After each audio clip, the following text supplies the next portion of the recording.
Hi, I'm Natasha Jarosek, a mid-sized law firm marketing manager with Thomson Reuters. Welcome to Leadership in Action, a series of short, timely, and relevant interviews with managing partners on issues important to running a successful mid-sized law firm. These podcasts are part of the Managing Partner series presented by Thomson Reuters in affiliation with the Managing Partner Forum and are hosted by John Remsen Jr., CEO of the Managing Partner Forum and president of the Remsen Group, an Atlanta-based consulting firm that works exclusively with law firms. In each podcast, John will interview a different managing partner on subject matter revolving around the Managing Partner Series topic of the month. Our guest this month is Rick Matthews, CEO of Pender Coward, a firm with over 30 attorneys and 3 offices in Virginia. In addition to running the firm, which he has done since 1999, Rick also specializes in banking, business, employment, and civil litigation. Welcome, John and Rick. Well, thank you, Natasha. Appreciate that introduction. Rick, thank you for being with us on this podcast. Really interesting topic we'll be covering today. So thanks for your participation. My pleasure. We've decided this month's topic would focus around growth and merger, acquisition, something that a lot of smaller and mid-sized law firms are involved in these days. There seems to be a lot of consolidation and convergence going on out there. Before we get into our conversation, Rick, and just to sort of put things into context, tell us a little bit about your firm, Pender Coward, its history, and some of its strategic goals looking out over the next few years. Well, Pender Coward originally evolved from a much older firm, a smaller firm that actually dates back over 100 years. But the firm, as we know it today, actually came about in 1980 with the merger of 3 smaller firms, one the original Pender Coward firm and 2 other smaller firms, the object being to create a larger, for our area, larger multi-service firm, full-service law firm. And since 1980, the firm has evolved with what I call progressive growth, the hiring of younger lawyers to train, mentor, that rise up through the firm, as well as the attraction of laterals who have expertise and books of business from other firms. As we have evolved, right now we have 30-some odd lawyers in 3 locations in Southeastern Virginia, and we have reached the level of full service. We litigate, we represent governmental entities, private companies, banking, we do transactional work, real estate work, pretty much the full gamut of legal services that would be utilized by state and local governments and regional businesses. Let me chat a little bit about achieving buy-in from your partners. You all are on a bit of a growth spurt, as I understand it. Were your partners all unified in wanting to get bigger, or did you how'd you sell the program? The program needed to be somewhat sold to some of the partners. You need to have a balance between the flexibility that you allow individual attorneys to work in their chosen areas of the law and with their own client base, yet have the overall supervision and cooperation and assimilation as a firm.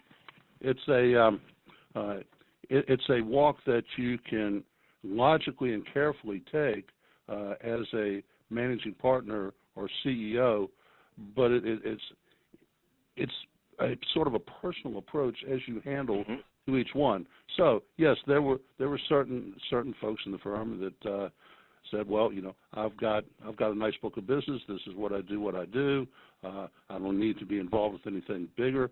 But if you sit down and you point out and you use specific examples of the ability to cross-sell, the assistance that you can provide them with the needs of their clients in their area when they have another area of the line which they need service.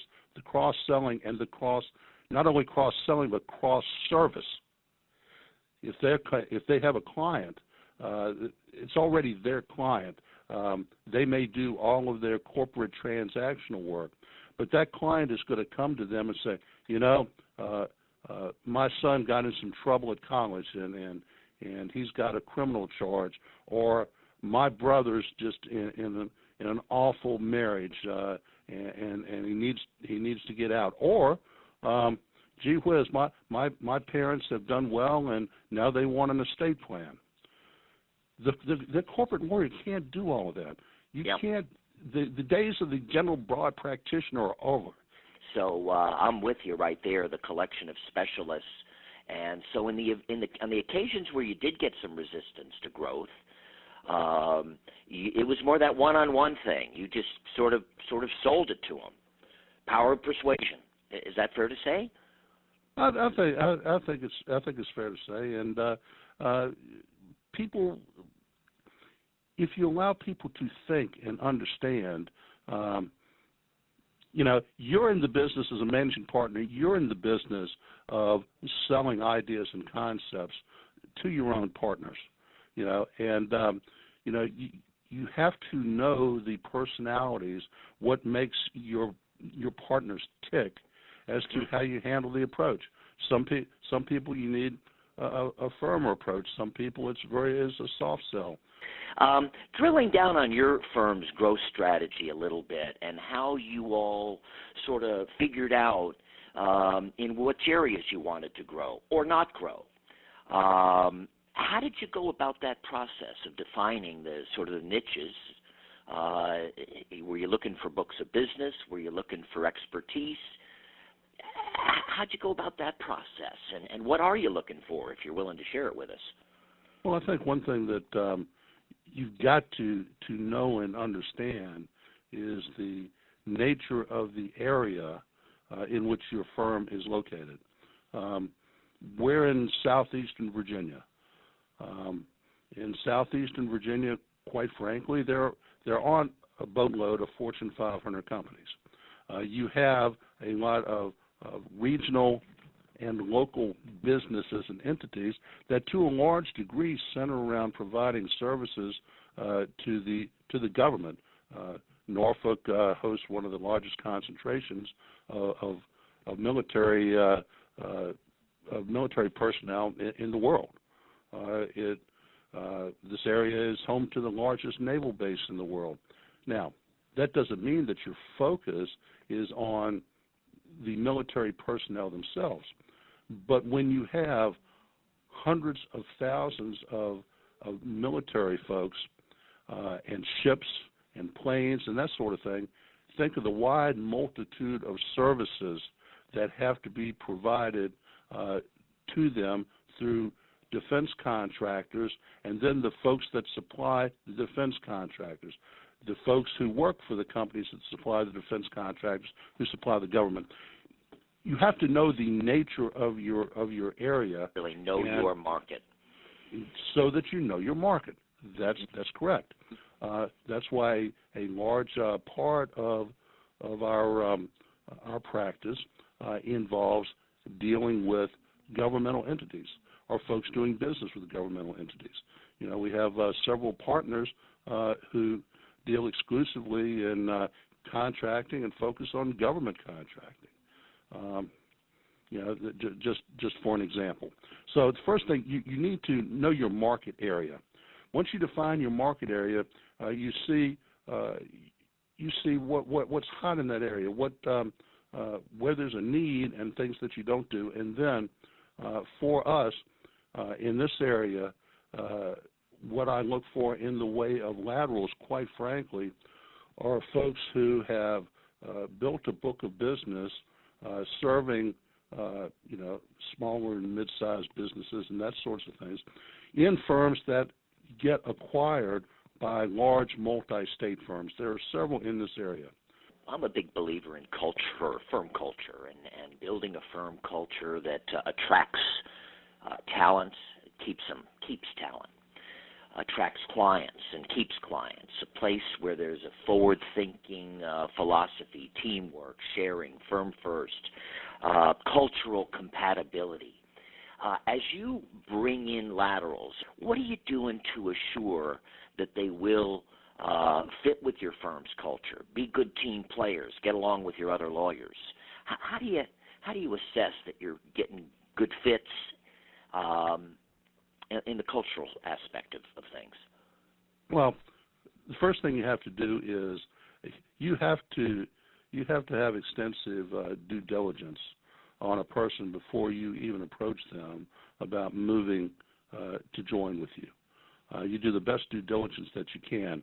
Do you want to share with us just conceptually what the 555 program is about? Sure. You'll recall that when we first started talking about the firm, I told you that the firm as it currently exists was a collection of attorneys from 3 smaller firms that combined in 1980. All right. You have several lawyers here, a couple of them who were originally partners, some who were originally associates when that formation occurred, and those lawyers now are in their 60s or 70s. So they're going to be cutting back or rotating out and retiring. Our growth plan, the 555, is that in the next 5 years, we want 5 new partners. Now, that is not replacement. That is a net growth of 5 shareholders and a net growth of 5 associates, because we have some associates who are moving up into shareholder status. Okay? So the 555 is 5 new faces from outside as shareholders, not associates being promoted, and 5 net associates within the firm over the course of 5 years. That's good, logical growth. It's about a little over 25% net growth rate in 5 years.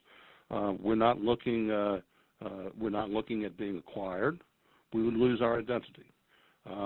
We're not looking at massive growth and chasing the moon.